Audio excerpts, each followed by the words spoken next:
China launches 3-member crew to its space station. Haiti Prime Minister resigns. Japanese yen hits fresh 34-year low. Meta shares sink after it reveals spending plans. Venice launches world-first tourist entrance fee. Waxworms eat plastic and digest it too.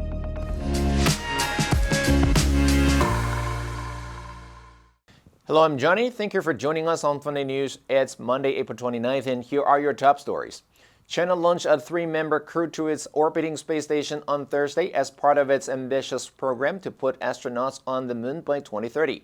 The Shenzhou 18 spacecraft lifted off from the Zhoushan Satellite Launch Center on the edge of the Gobi Desert in northwestern China atop a Long March 2F rocket at 8:59 p.m. The spacecraft's 3-member crew will relieve the Shenzhou 17 team, which has been staffing China's Tiangong space station since last October.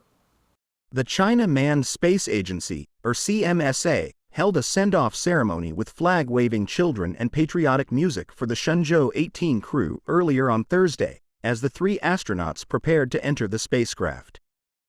China built its space station after being excluded from the International Space Station, largely because of U.S. concerns over the Chinese military's involvement in the program.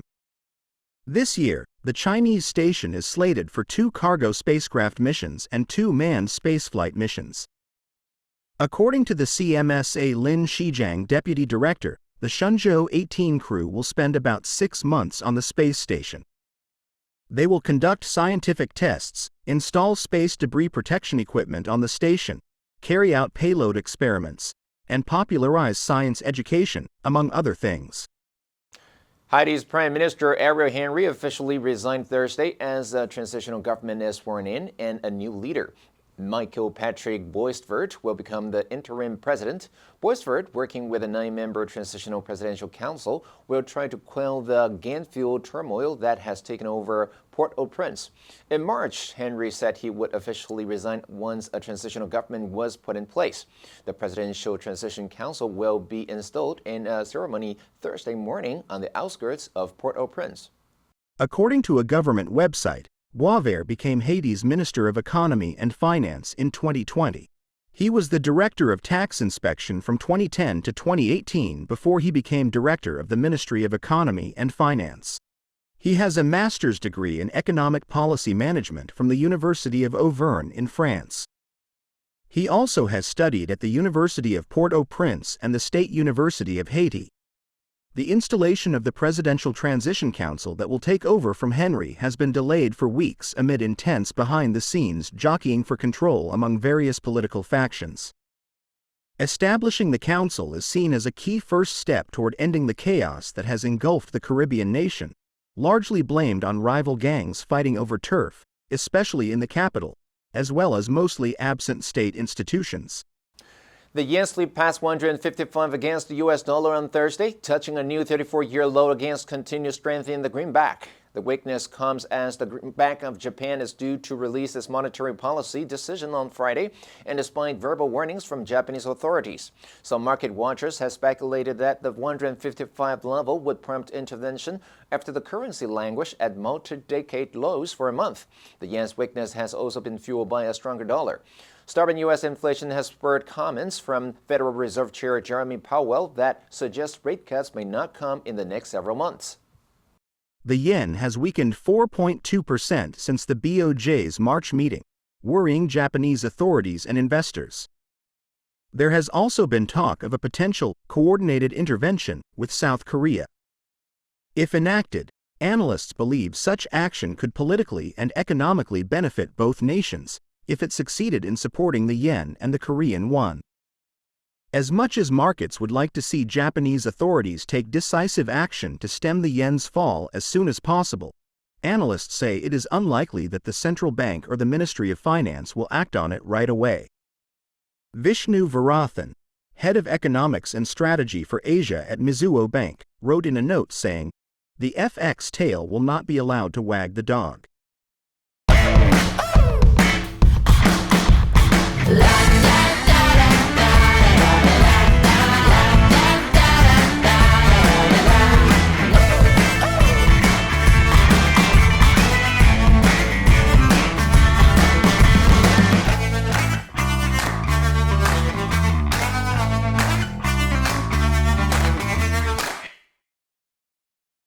Shares in U.S. tech giant Meta have sunk in U.S. after-hours trading despite better-than-expected earnings. The Facebook and Instagram owner said expenses will be higher this year as it spends heavily on artificial intelligence.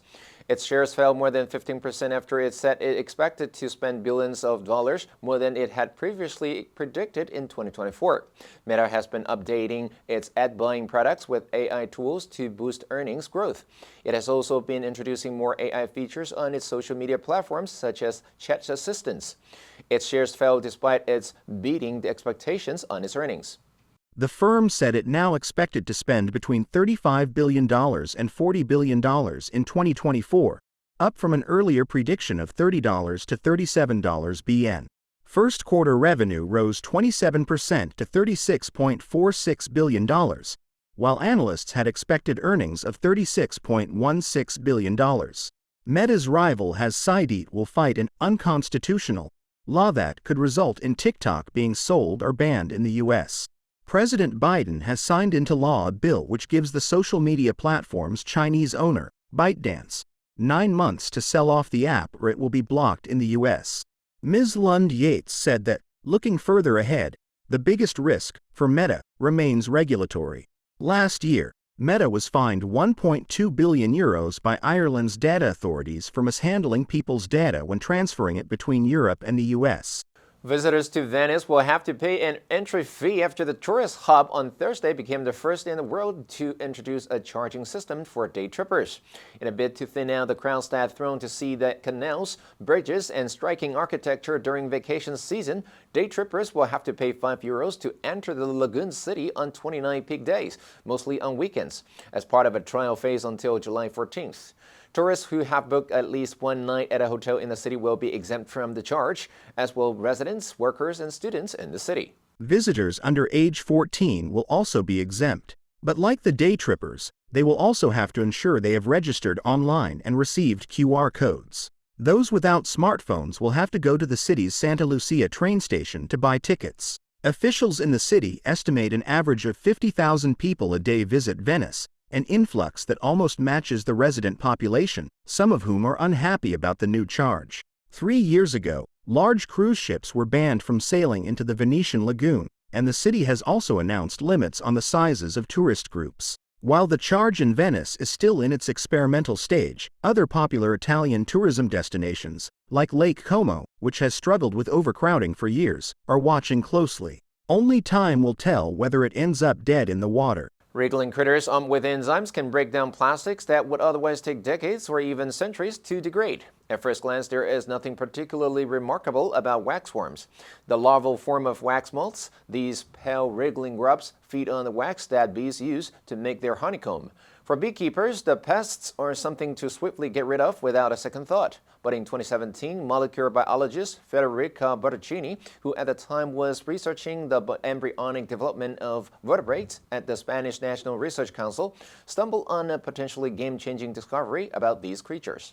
Bertoncini and her fellow researchers found the saliva of the waxworms contained 2 critical enzymes, serase and dimeter, which were able to oxidize the polyethylene in the plastic, essentially breaking down that material on contact. Today, 400 million tons of plastic waste is produced globally every year. Of that, 19 to 23 million tons, about 2,000 garbage trucks worth, seep into aquatic ecosystems, where much of it is colonized by microorganisms or eaten by animals. Plastics take anywhere from several decades to centuries to fully break down. As Bertoncini notes, letting these worms loose in a plastic-polluted environment could be dangerous to ecosystems, especially given their ability to destroy bees' hives. But she's hopeful that the enzymes these worms produce could help tackle the world's plastic pollution crisis.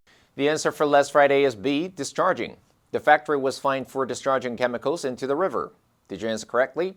Now let's delve into the news of Venice launches world first tourist entrance fee. Number 1, thrown. 群集涌向, the children thrown into the hall.